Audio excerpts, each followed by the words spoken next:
Well, hello, everybody. Welcome to a nice, warm July 9th day here, 2020. And yeah, it's just a great, beautiful, sunny day out there. You can see the humidity in the sky, that's for sure. It's just not as clear as some of those clear days, but it's beautiful. It's warm. It's summer. So welcome to Audrey Live. Here we are, Thursday at 1 Eastern, and we're excited for today's show. Like every Thursday, it seems like we just kind of have some amazing guests and just wonderful things going on in the creative art community. Today, we're going to do part two of Wendy Faye of her shop, Wendy's Way, up there in Lively. So this is going to be part two, and she'll be doing a demo for us today as well. So that's exciting. And also we have the one and only Wendy Russell on the show today. Wendy and I have gone back, I can't remember how many years. I'm thinking it's like 9 or 10 years that we met at one of the CHA events, and then we worked for many years on some of the CHA retreats at that time. So she's best known as the TV host, creator, and producer of Hgtv. She's Crafty. So I'm really excited to have her on the show, and it's just always a pleasure. So don't forget to comment. I'll keep my eye on my phone here as best I can, trying to get it up live and see your comments. And if there's any questions, we certainly will try to get to them during the show. Otherwise, we will see you after the show. So, let me just make sure I put my volume way down here so that I don't hear myself talking and you don't hear me talking. But yeah, just so nice to see so many on already. Tinica and Liz, Soraya. Hi, Soraya over the Netherlands, and Janice and Ruth and many others. So just thank you for joining us here today. And also, if you have not seen some of the shows, that you've missed them, you can always go to our YouTube channel, which is very simply Pin It Canada.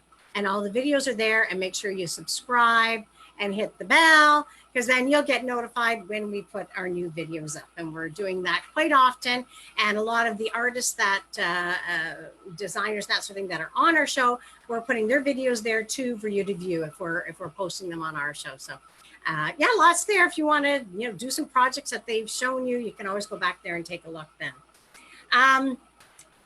We spent the weekend with family a couple of weeks ago up in Owen Sound at my daughter Ashley and her husband Sam and Micah and Anna, and it was just so lovely just to be able to get out and to enjoy time with them, and on the lake, and some of them went boating. We took Daphne with us, so it was just a really nice weekend away. And then last week we went down to our parents and had a quick visit with both of them as well, and a great celebration. My mother-in-law turned 92 and my father-in-law turned 93 this week. So we had a really nice celebration with them as well last weekend.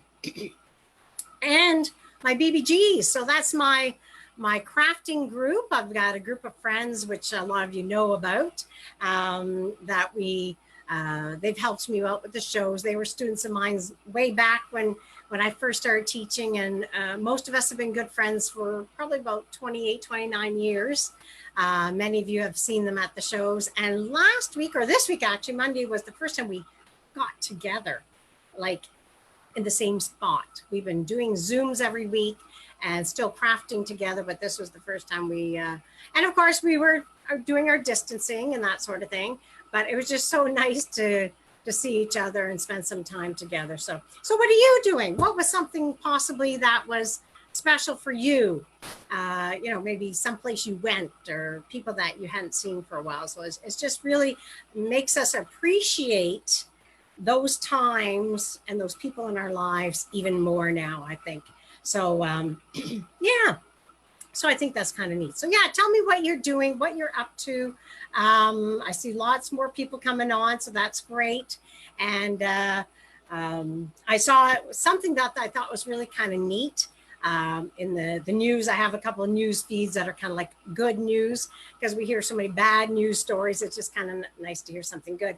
And there's a bunch of kids that their artwork was displayed at on a huge billboard at Grand Central Station in New York. So you can kind of see here, this girl's jumping up and down for joy because there on the corner is all of their artwork blown up, which is kind of unique. I guess they had a contest, and there's 450 submissions, and they had to do a photo, or not a photo, a piece of artwork that was a reminder to frontline workers of how much we thank them for their service. And this young gal that's on the story here, she's 7 years old, and her name is Kelly Rose Simpson Ford. And I guess she's her grandfather's from Long Island, and he is a New York City transit worker. So he inspired her for her drawing. So I just thought that was kind of neat. And we see a lot of that happening everywhere. People posting signs and painting signs and showing their appreciation for those that are working in the hospitals and the clinics and doing all the COVID testing, and the grocery workers. And there's just so many now that are there helping us. Now that things have opened up, we all need to be aware still of the situation, and wear your mask if you can't stay that 6 feet distancing and things like that. So also I wanted to talk, we are always ongoing talk about journaling, and this week I saw Deb Antonick is doing a journal book as well, and she's been sharing some of her things. Oh, I see Liz. Oh yes, Liz, hanging out with your granddaughter and grandbabies. Oh, isn't that is very special. Yes. Yeah, and happy anniversary to you. And I see Ruth Cook as well, that you got to see your grandson and family, and those are just really neat opportunities. And like I said, some people, it's just been so long since they've seen some of their family. It's great to have those moments. So hi Sue, hi Rose, hi another Liz, thank you so much for watching. So anyway, back to Deb Antonick and her journaling. So I thought this was really neat. She had this on Facebook page, and it's on her website, and it's basically part of her that's what it's called. I think it's just part of her journaling book. And this one, there's a stamp that's from Stampendous, and it's just really kind of neat. At the top says, "Watch out, I'm now a clean, mean, germ-fighting machine." We also have hand sanitizer and everything to do with toilet paper, of course. So I just thought it was really neat. If you're working on that COVID journal, it's just kind of a neat page that you can include in your journal. And you can get the free pattern on her website, which is www.paintingwithdeb.com. And you can order the stamp from Stampendous. So if you go to her website, you'll get all the information. You'll get the details about all the instructions of how to do it, and probably where to get the stamp as well. So just thought I'd mention that because I thought that was really kind of neat. We're going to take a look at Wendy Fay. We have her video part 2 today. So I wanted to share that with you. And then when we come back, let's see here and here.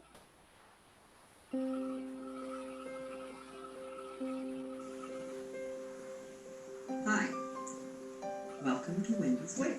I'm Wendy Fay, and we're going to give you a little quick tour around our studio, and you can see where we do our classes, our designing, and what we seem to carry here in our store that might be of interest to you. Okay, so there's our Santa in the frame, and then we also have it here. I had done it on a box, and I posted this box online.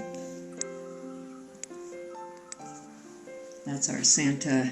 We have him on a key, and I also did him on the snow globe. He's a favorite too. A lot of people really love painting that. We call him Holly and Jolly. And now I did this box. The Santa is the Santa sleeping in the chair. I did it on the box, and I can't really see it that well there, but the side of it, I had done it in a bag technique. And so when I talked about it and when I had posted the piece online, when I finished the box, I got quite a few comments, people asking how I did that technique. So I thought we'd do a quick little sample for you, just to show you how it's done. I'm going to mix about 3 parts of Decor Arts glazing medium into 1 part of the mermaid's tail.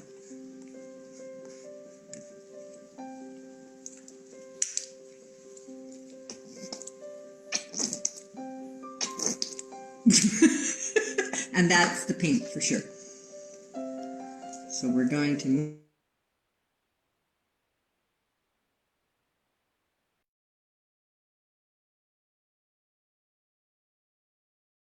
This is the technique that we're going to show you how to do. Just a quick little thing. I'm going to do the inside of the lid. So I've painted it with black green. And now I'm taking a plastic bag just from the grocery store, turn it inside out. You like that crimply kind of texture to it. If the bag is smooth, you don't get that. So I'm going to take this and I'm going to dip it into my glaze medium and paint mixture. And then I'm just going to sponge it over top of. And it ends up giving, over our painted surface, what you end up with this is it ends up looking like a suede. Now we've done techniques where you'll take and you brush the glaze mixture on your surface and put your bag on top and scrunch it and swoosh it and lift it off, and you get wider marks, look like a little bit more of a leather.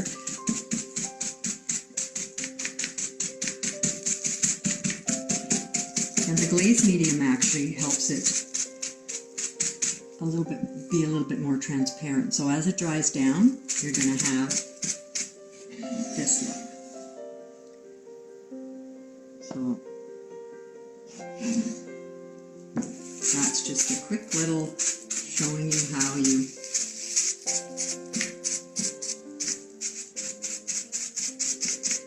do a nice background. It's really pretty if you want to do a metallic in the background and you use a little bit of bittersweet chocolate on top. It's great. So we've got our glaze medium, mermaid's tail, and black green is our base coat. So again, I put out about anywhere from 2 to 3 parts of your glazing medium and 1 part of your paint. And that way it'll dry down and give me a nice bit of a transparent look to it. But anyway, that's a quick little demo I wanted to do to show you how to do a different little background. So anyway, I'd like to thank you for taking a little tour through our store, and I truly hope that we will see you at Art Waves next year and we'll get to paint together. Bye-bye for now.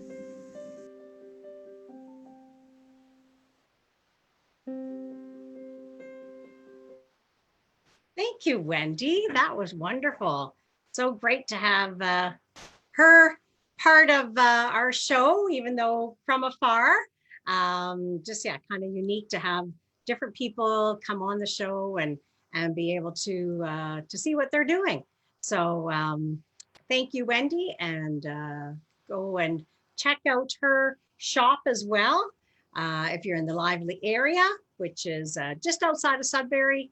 I've been there and it's just a really neat location. And so nice to see all the different products she has in the store. And of course, yes, we hope that we can come back, or we will be back next June for Art Waves. For Art Waves. and in London. And yeah, it'll just be a great opportunity. So to see things that she has. So anyway, as I was talking there, I'm trying to set up for our next guest, our live guest, who is just like I said, amazing friend that I've had for quite a few years. Her name's Wendy Russell, and she's best known as TV host, creator, and producer of Hgtv's She's Crafty. So I'm just going to share with you a quick little tidbit of a promo that kind of tells you everything about Wendy. Well, hey there, I'm Wendy Russell. Here she comes. I'm a DIYer, crafter, renovator, decorator, TV host, TV producer, occasional actor. Yep, that's me in Juno. Yeah, don't blink because they cut my big scene out, okay? So, anyways. I just spent the last 4 years as the decor producer and an on-air expert at the Marilyn Dennis Show. Please welcome Wendy Russell. Before that, I did a little City Line and Breakfast Television, and I got a Gemini nomination for Best Host for HGTV's She's Crafty that I had the privilege of co-producing and hosting. Bada bing, bada bang. I love modern design. Chicks with power tools, very sexy. Take a look at some of my design and DIY handiwork. My DIY MO for sure is upcycling, recycling, using what you have. I love injecting personality into clients' homes, and I do it for television too. Usually I have to get it done in 24 or 48 hours, but such is the life of doing it on TV. 1, 2, 3, open your eyes. Here's a little known fact about me. I am a card-carrying member of the Olivia Newton-John fan club. Yep, that's right. She even signed my Grease poster. Grease is the word, baby.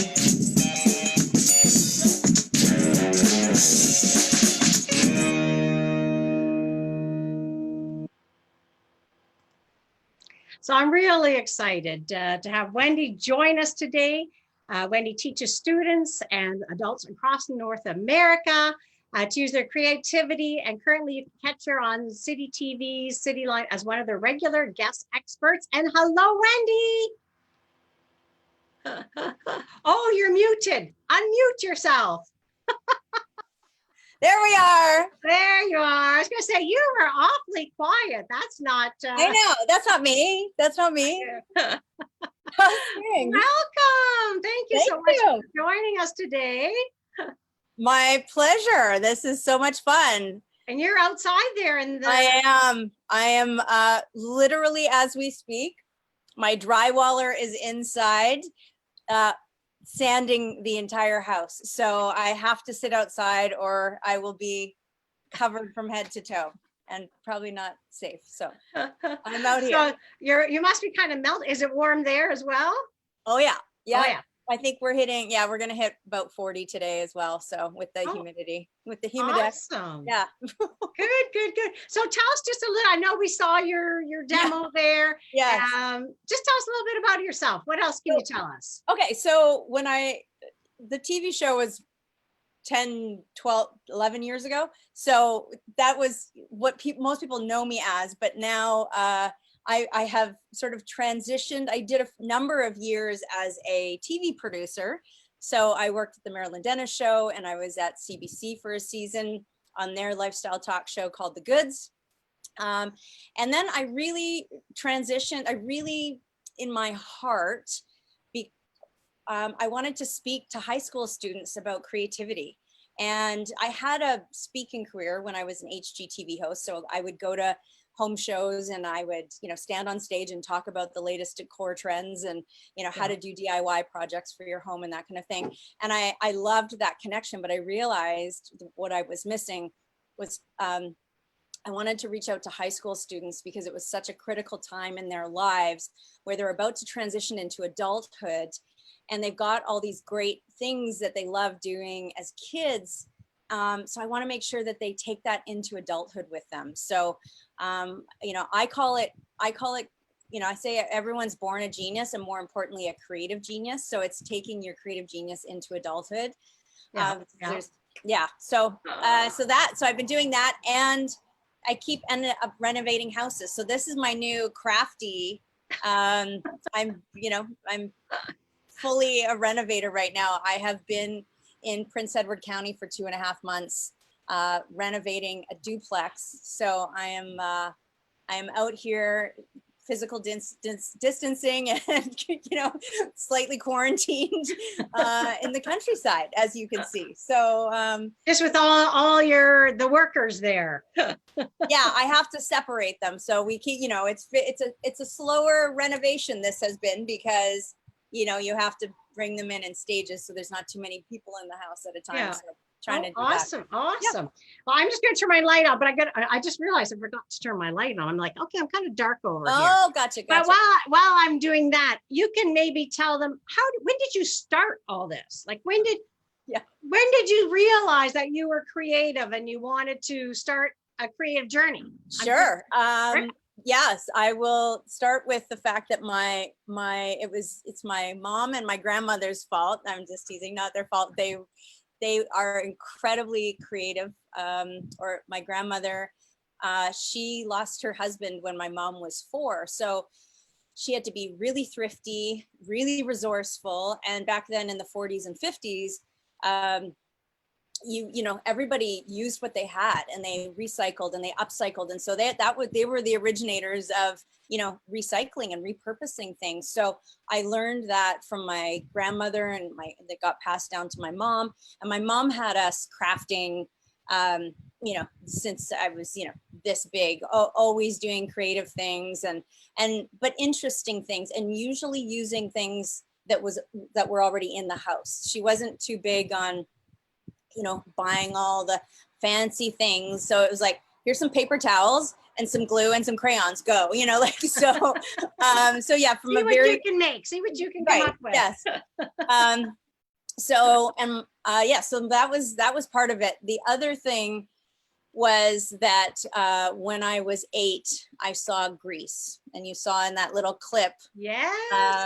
That movie changed my life, because in that movie, I felt all these things as I was watching it. I was happy, I was sad, I was in love, I was excited, I was moved, and I couldn't understand what had happened to me after watching this movie. And I thought, whatever those people are doing right now, I have to do that for other people. I want to somehow entertain, somehow inspire, and inspire the masses to feel all the feels. That was my so Grease was the thing that I was like that. And then I realized, oh, okay, she's an actress and a singer and a dancer. And so all of those things then bubbled for me. I was like, that's what I want to be when I grow up. And so I had a little bit of that.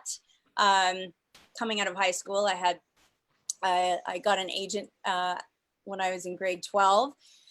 And did some acting. And then I realized, I was waiting for Hollywood to call for a while. They called occasionally, but not as much as I wanted. And so I realized that I had to sort of take the bull by the horns and be proactive. And I started writing and producing. And at the time, I was so obsessed with Hgtv and all of the home renovation shows and and there was some craft shows that were on. I still am. I love the Hgtv. Oh, obsessed. So, so I ended up writing a pitch for Hgtv for a craft show. And it was such a surreal experience. I had 10 minutes. We were at the Banff Television Festival, and you get a 10-minute slot with the head of the network, and 5 minutes is supposed to be the pitch, and the other 5 minutes is allotted for conversation after. And I was so nervous. But she said, listen, I actually pitched a crazy reality show. It was totally different from what you see on television. I pitched a craft reality show because my mentors had said, hey, you'd be great on camera, you'd be great as a host. Why don't you pitch a reality show, because that's what's on trend right now. I pitch was say, that. that was kind of before the beginning of reality shows. Yeah, it Yeah. really, it was. I mean, the Survivor was big, and there was, I think, American Idol, and all, so everyone, that was kind of the thing.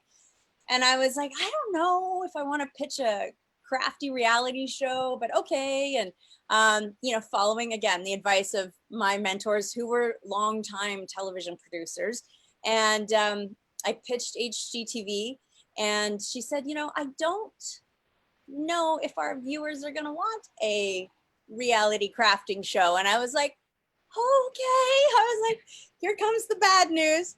But in the next breath, she said, but I like you and we need a craft show. So let's talk. So that's kind of what happened in the 10 minutes. It was just the most surreal Awesome. moment. Yeah. So that's where She's Crafty came from. Prior to She's Crafty, though, I had built up a bit of a following as a crafter. I was a regular on breakfast television in Vancouver, and I was on breakfast television, you know, every week or so doing some sort of crafty project. So I had that, and then I had also produced a series of craft DVDs. So I began to build my brand that way, and build, you know, so that people could know who I was and that I was actually crafty. That's one of the common questions I get, actually. The people are like, okay, you were on HGTV. Are you actually crafty?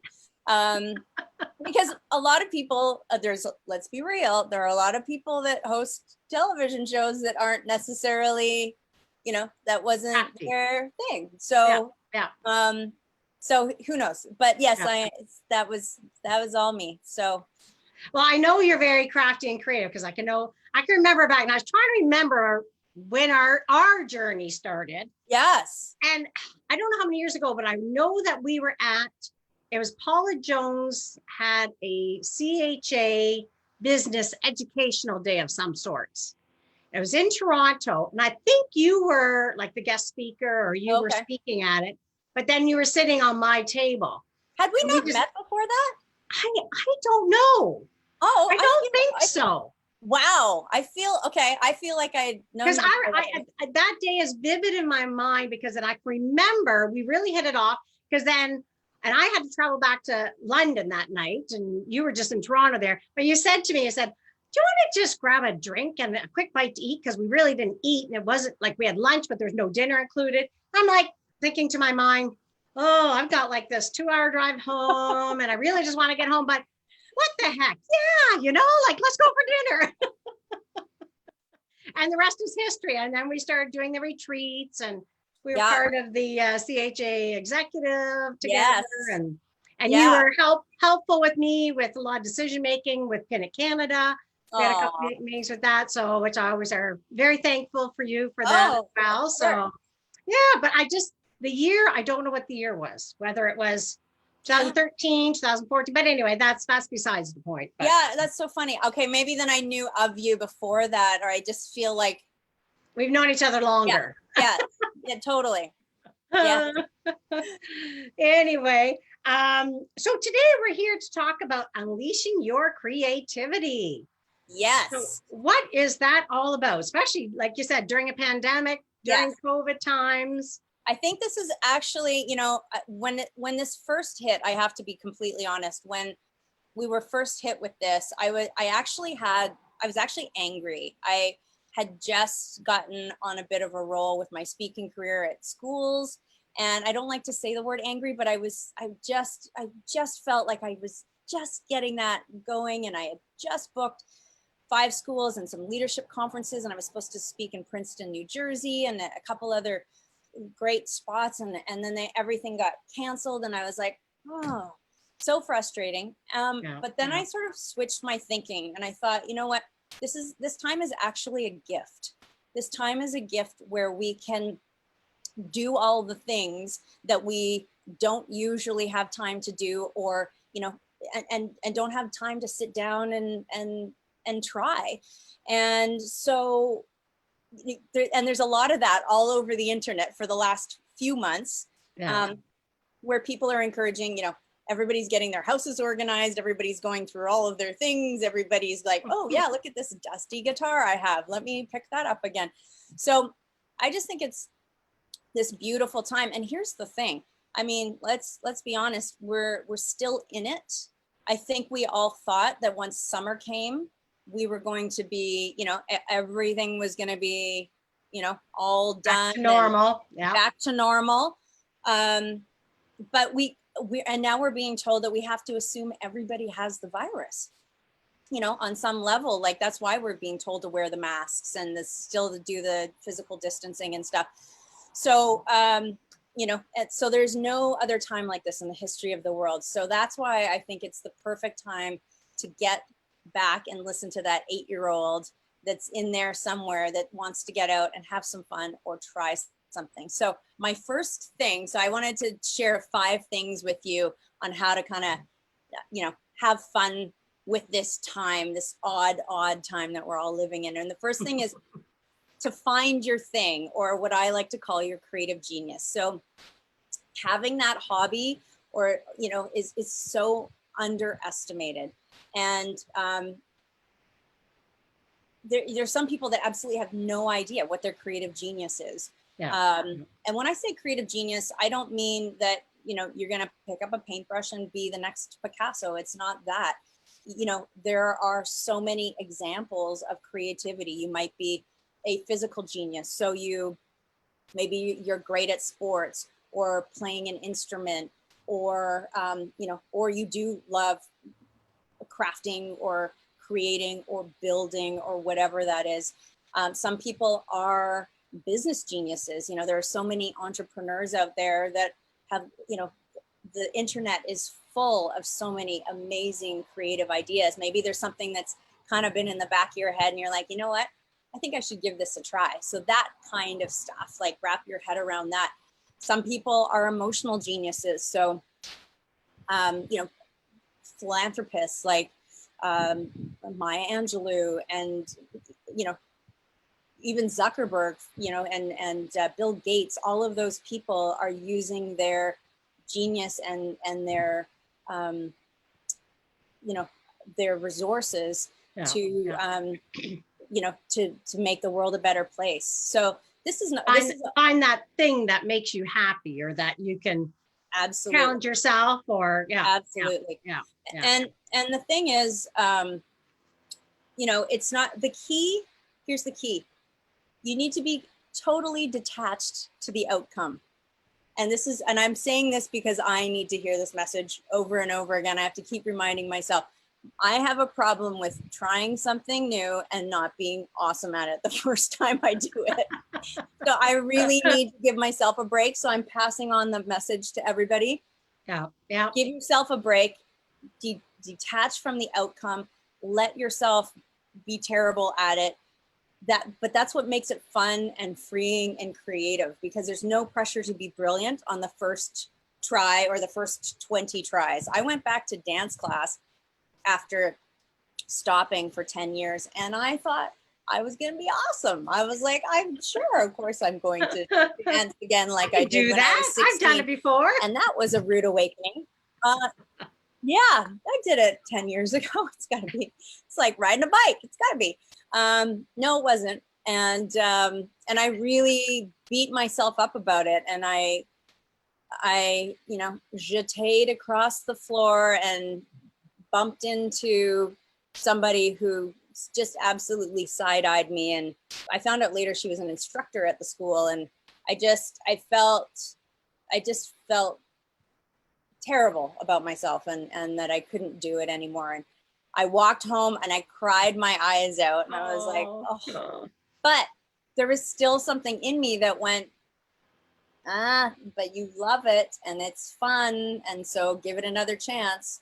So I did go back, and you know, I went back for years when I lived in Vancouver, and I found my, you know, my tribe. I found my the right teacher, and I, you know, it was just have fun. Just have fun with it, right? Yeah. So that is the thing. So this is about trying something. So if you have no idea, you know, what it is, just keep trying things. Maybe it is drawing. Maybe it is picking up a guitar. Maybe it is trying a new way to do a spreadsheet. Maybe it is a new way of, cooking or baking, or, there's a zillion things, taking a course, or taking a language, all of those things are. There's so many things online nowadays, of Oh, course. So man, it's like make it very the convenient. education online is incredible. So, Yeah. so yeah, so that's the first thing. And then finding a routine in all of this. I think that is really key for me. My routine, I needed to find a self-care routine because I am also horrible at that. So I needed to just go, wow, yeah. So I kind of structured my days before I came out here. So I've been out here, I'm in Prince Edward County, so I'm 2 hours east of Toronto. And I came out here on May 1st. So I had almost 2 months at home to really sort of get things sorted. And I wanted to have more of a schedule because I felt like I was going to be able to accomplish more things. So I really schedule in the mornings. I would go for a half an hour walk from 6:30 till 7. And then from 7 till 9, I get on Zoom with a group of entrepreneurs, creative entrepreneurs, and we do this 2 hours of focused work on all of our creative projects. And it's called Project Finished. So the idea is that you're getting up before the rest of the world gets up to work on something that you love. So there are lots of groups out there like that as well. Yeah. You can find something like that you can join in before you have to go to the office. Now, Ruth is just asking what happens if you have too many ideas? But now you're talking about scheduling. So maybe that's part of it. If you have too many things you want to try. Ruth, I got the same problem. Too many ideas. So if you can find a way that works for you in terms of, archiving your ideas, every time they pop up, throw them into something, whether it's the notes app on your phone or an actual notebook. Like I still like handwriting things in a journal. But I put tabs on it so that I don't lose the page where I'm actually tracking all of my ideas. There's some other really cool apps out there that you can find to sort of just, Evernote, whatever it is. Every time an idea jumps in your head, you just put it in the bank of ideas. The idea is, though, that you need to pick one thing. There's a book called The One Thing. So if you want, because I had to read this book to get my head wrapped around it, because I'm the guy that every day there's like, oh, I got to do this and I don't want to try that. And I do that. So yeah, read The One Thing. And then you see something new that you have to add. There's more. There's always more going on. Oh, yes. Yes. And you want to do the podcast and you want to write the book and you want to do the blog and you want to do the, and you have to focus and I find scheduling is really helpful too. So, and then everything gets done in time blocks. And there's even apps on your computer that you can time yourself. So if you want 25 minutes of focused work, you set the timer and you know that you're just going to work on your inbox for 25 minutes. And then you're just going to work on a chapter of your book for 25 minutes. And then you can get up 5 minutes, walk around, pee, do what you got to do, and then get back to it. But that's I've done the same sort of thing I have in my phone, because that it doesn't matter where I am. Yes. Something pops in my head, I'll actually schedule it in my phone like a meeting, but it's just more of a reminder for later on, it's like, okay, oh, I really want to try that. Or I have to, it might be something work related that I have to do, or I have to call, or I have to investigate. But, a lot of times if I write it on paper or here or there, then I might forget about it. So it goes in, like you said, scheduling it in your phone, in a planner. That's just a perfect idea. Yeah. And be rigid about it. There, you'll see all sorts of things all over, Instagram and Facebook about people being, really good about sticking to that schedule. So if you're at home and if you were leading up to the end of school year, also homeschooling your kids and making sure they were doing their homework and all of the things that go on in the house. Like a lot of my friends, you know, the husband would take the kids in the morning so that she could write from 9 till noon. And then they would take lunch together as a family, and then they swapped, and then he did his work in the afternoon and she had the kid. So like, you really have to make it work for whatever your schedule is, your family life is. But it's really key. So. And then 3, what's number 3? Enjoy the calm, because this is kind of the calm before the storm. It is this calm in the storm. We're the calm in the storm. I mean, that sounds weird, but I literally just read a blog post that said, enjoy the calm. So I wanted to share that with you. That's not mine.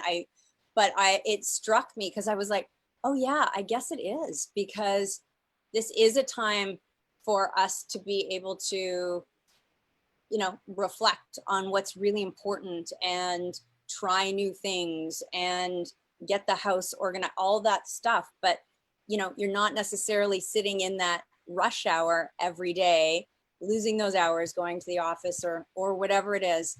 I feel like the world, it's just a little bit more chill right now. And so enjoy this time, because in no time flat, you'll be back in rush hour cursing it.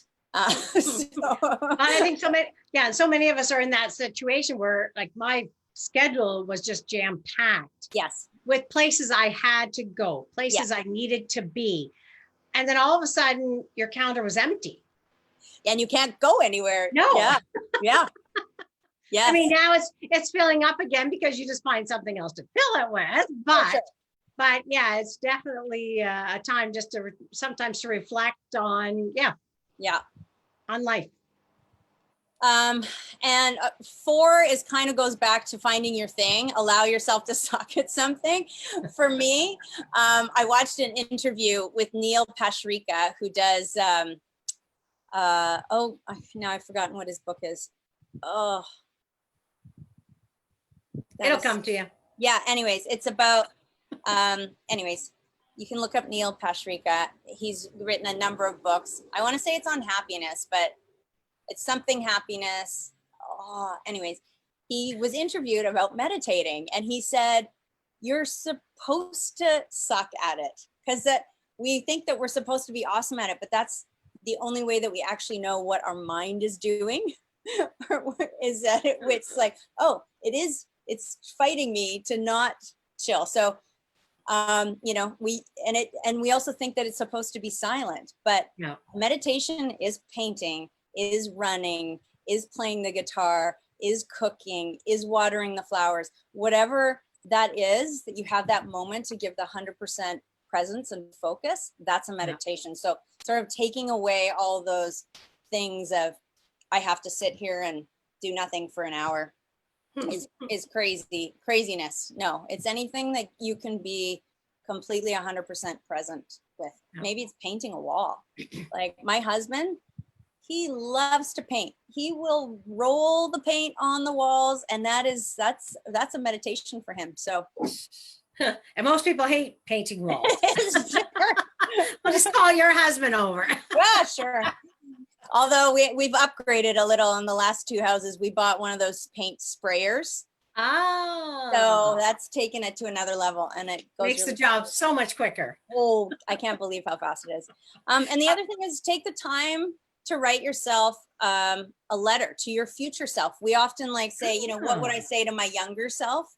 But write yourself a letter to your future self. And here's the cool thing, you can use technology. If you have Gmail, you can actually, there's a button on there in your Gmail that says send later. You can send it for a year from now or 5 years from now. And that email will show up in your inbox 5 years from now. From yourself to even remember what's happening right now in this craziness. So, and it's a great thing to get the kids to do too, you know, so you can do it together as a family. I just thought that, I just think that's a really cool idea. Cool. We always kind of reflect back, but if we go to future and it pops up in the inbox, awesome. Yeah, because I've heard of some families doing a time capsule. Oh, yes, yes. So they're absolutely. putting together a time capsule. So they're writing letters to their future self, but also they might be including something from this time, whether it's a newspaper article or a craft that they did or something like that, and putting it in a time capsule. And then Yeah. 5 years from now, 10 years from now, whatever, then they'll open it up. And Yeah. yes, but I like that idea of sending myself an email. I have to check my Gmail out. I am going to see do what it. I that's all haven't done about. it yet, but I am going to do it. Good, good. Yeah. So with that all being said, that's fabulous. I mean, some great things to be thinking about and to do for sure. But also, I know you were going to tell us a little bit about where you are there and why you're there, and maybe give us a little sneak peek into what you're doing. So this is my latest Crafty project. I am in Prince Edward County, like I said, in the little village of Wellington, and we've been looking for a place here for 3 years, and we found this pre-COVID. We found this in December, beginning of January, and signed all the paperwork before COVID to close for May 1st. So we got this May 1st, and I went, okay, I know guess what are we going to do now? yeah. So I've been getting very crafty on this house. I've been living here and managing the renovation since then. And we've been doing some of the work, obviously not all of the work, but I can walk you around for a little bit of a tour if you like. It's going to be awesome. Very dusty in there. I'm going to go on my phone. Okay. And let's see, I'm going to mute myself on this guy. Oh, there she is. Let's bring in the tour. Hi, Anne. Thank God. Glad that you're here. Anne's here. Joyce is here. Karen, Lucy, Pat, Betty, Julie, Karen, another Karen, Peg, Linda. Thank you. Denise. Hi, Denise. Hope to see you in September. Sue, Diane. Hi, Verda. Hi, Wendy. Wendy Fay is on as well. She's the one we did the video before of her Hi, my studio name's tour. Yeah. It's the Wendy show today. I didn't even think about that. The Wendy show. Oh, you didn't think about that? I thought that was totally planned. I was like, that's impressive. It was not planned at all. All right. So what are you showing us? Okay. Well, I have to tell you. Actually, you know what? I'm going to make you big. Okay. There we go. So then that way everyone can see you. Did I tell you that I lost the diamond? Oh, while I've been here. Yes, you told me your diamond's there somewhere in the deck. Yes. So under the deck. Yeah. So I started ripping up deck boards. Like all of these are not attached because I literally kind of went crazy and started ripping everything up. But breaking news, I found my diamond yesterday. I couldn't believe it. Not down there. I know. Where was it? So thrilled. It was, you're not even gonna believe where it was. I'm kind of embarrassed. It was in the fridge. What? I don't know what that says. I went to one of the shelves in the fridge and to get a cheese stick, and I pulled the cheese stick out and something came flying down and hit the floor in front of me. And I was like, I'm like, what is that? And I was like, and then I almost thought I was being pranked. Like I thought, if this is a fake diamond that somebody has put in here to like make me, literally that went through my head. I don't know why, but I was like, this cannot be. I think because I had resigned myself to the fact that I would never see it again. So anyways, so That's great news. Great news. So exciting. Okay. Thanks so for the here we cheese go. stick, right? Thanks for the cheese stick. I know. Now I'm really thrilled. So this is the backyard. Unfortunately, it's been so hot here that it is, the grass is burnt to a crisp, but we have flowers and I've got, things are happening. So we built a deck. My husband and I built this new deck because the original deck had a pergola on top. Oh.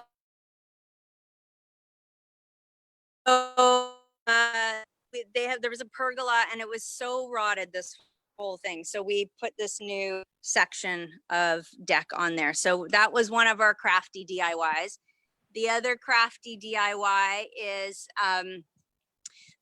for some reason in the siding, there are so many holes and we don't have the matching paint, but my friend at Home Hardware color matched it for me.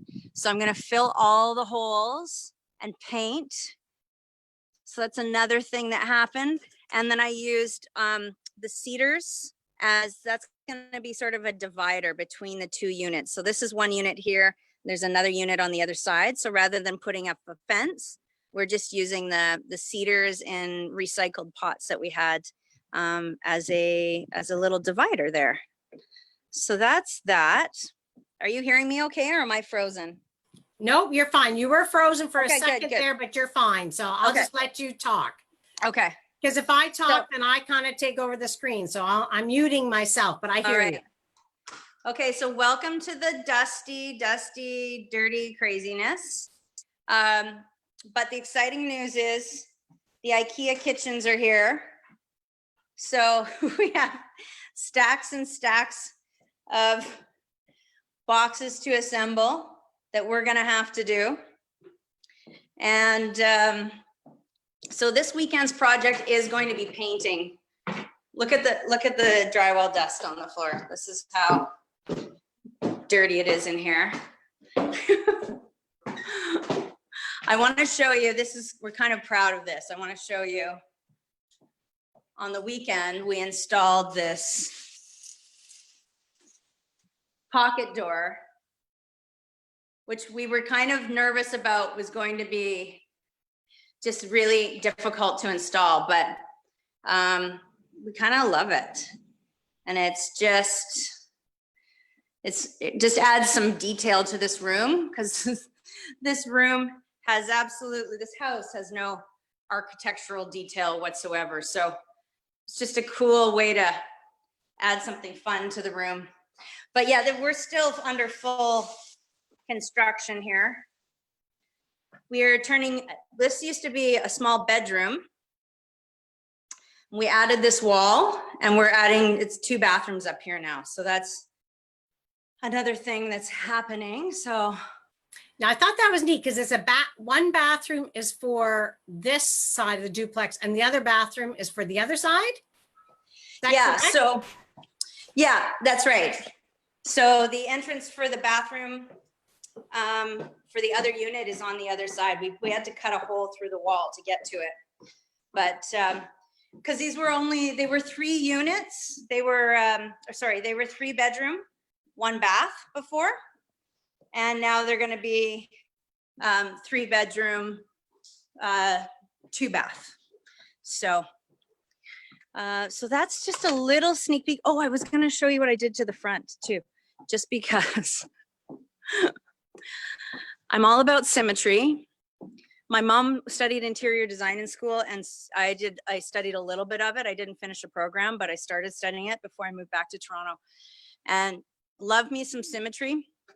Unfortunately, at the front of the house, there are these ugly, giant meters at the front, the hydrometers. And so to hide it, there goes my sander mutter guy. Thanks again, Brad. Thank you. So I got really tall planters and some cute little topiaries to cover sort of the ugliness that was at the front of the house. So we're still waiting on getting some capping done on the front so that will all get filled in. Somehow they put siding on the house and they forgot a section. So that's a great idea with those, with the topiaries there. That you found one that was just the perfect size. Let's be real. It took me a while. I did many combinations of things and tried. I went to stores and measured plants, and I, went online and measured the height of a planter. So there was definitely, some time that went into it, but, and then I'm going to fill the planters with white rocks just to sort of finish it off. And yeah, so still lots of work to do. Probably about a month away from finishing. I'm fingers crossed. And then so I'm going to have a full-time tenant in one side, and then we're going to do a short-term rental on the other side. So if anyone wants to come to Prince Edward County to stay, you can get in touch with me, and I'm going to come back down here. Okay, perfect. Let me turn this guy off. Well, that's fabulous. So we'll definitely have to come back to you in a couple of months and do a quick little tour of what you've done between now and then. Yeah, and I think City Line's going to show some of it as well. So that's so neat. And we've kind of seen the before, or kind of halfway. Yeah, you got before City Line got it. So we got a little teaser. That's awesome. Yeah. Sorry, there wasn't that much to see right now, but no, but I mean, a lot of people, I mean, it's just neat to see, like, as people are saying, the door is fine. They love that idea of the door, the sliding door, Sue says. Thank you. And a couple people are talking still about your diamonds. At the one gal says, diamonds are called ice. You realize, like ice diamonds. Ha ha ha. It's you had it in ice. You had it in the fridge. I honestly, I cannot believe I found it. Like I fully had thought there's no way, like, this deck has got a crack between each board. It could have been there. It could have been in drywall dust in the house. I'm like, I'm never going to find it. And it fell out of the fridge. I'm like, okay. Oh, that's wonderful. Good. Well, thank you so much for showing us the tour and everything. I know that you have, you've been inspired to create an online program for teenagers that are between 13 and 17. Can you tell us just quickly, we're almost out of time, a little bit about that program? Yes. So I am currently in the market research stage. So if there are any parents out there of teenage girls age 13 to 17, I would love to chat with you about what is going on in their lives. I've created this sort of leadership mastermind around creativity based. So we're going to address all of the things, obviously, that they're going through. When I speak at high schools, my speech addresses, improving mental health and reducing stress and anxiety. And especially during this time, students are so, that's really what they're dealing with. So I wanted to create this safe place for teenage girls to come and hang out with me and know that I'm, kind of the big sister that they can, hang out with and be safe and make new friends. And so I would love to chat with moms, dads, whoever. And so if you think that, it might be something your daughter, it would be helpful for your daughter, or that she'd be interested in, you can email me, and I'd love to have a phone chat, 15, 20 minutes. My email is heycreativegenius@gmail.com. So we'll make sure that we put that below on Facebook as well, and mention that, so that if they forget that, then they'll see it there as well. So awesome. Perfect. And Liz asked, how about a painting retreat out there? That would be a really nice place. You know what? I was thinking this would be a perfect weekend retreat to actually do a creative weekend, and a bunch of girls hanging out and getting crafty. So I totally hear ya. Now, I know you said with your Creative Genius, you deal with teenage girls. Do you ever have any teenage boys, or is it really geared just to girls? So when I speak at high schools, obviously I'm speaking to both audiences. Yeah. For me, I thought it really was important. I wanted to connect directly with teenage girls because I can relate. I was there. I know what they're going through. Yeah, Obviously, now we're in a totally different time, though. They're dealing with a pandemic. They now live in a world of social media that I didn't grow up with. So they have even more challenges than we did when we grew up. But my specific connection was with young women, so that I could, feel like I was reaching out a hand, somebody that's been there, done that, and wants to help them be incredible leaders and using their creativity to do that. So perfect. Yeah. And they can always send you an email, and maybe some of the questions would be related. Please. Whether it's a girl or a boy, it might. Either way. Absolutely. Oh my goodness. Yes, of course. Yeah, for sure. Perfect. Well, thank you again. And we'll make sure, in a couple of months. When do you think when's the estimated time that you're going to be Well, I know it's hard at this point in time to estimate, know. but so my goal was a 3-month renovation, which was May 1st to July 31st. But we've had a few trades that show up when they feel like it. So, so it's sort of slowed the process down. And I have to be careful about how many people, like I say, that I have in the house at a time. So, so yeah, it's been slower. So I would love to say I'm done mid-August, and you know, so it'll be ready for fall retreats. Awesome.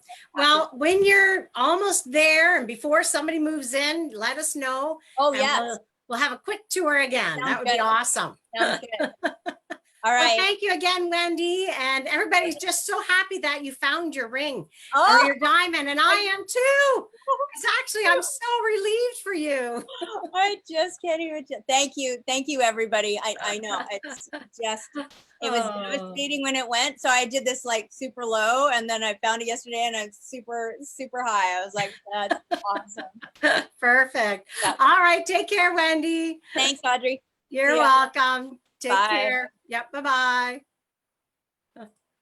Well, that was a real pleasure. And I didn't realize we were getting a sneak peek into the house before the city line. So that was kind of neat. And I'm really looking forward to seeing. She's such a wonderful lady and so creative in her DIY techniques, but she's a very crafty person.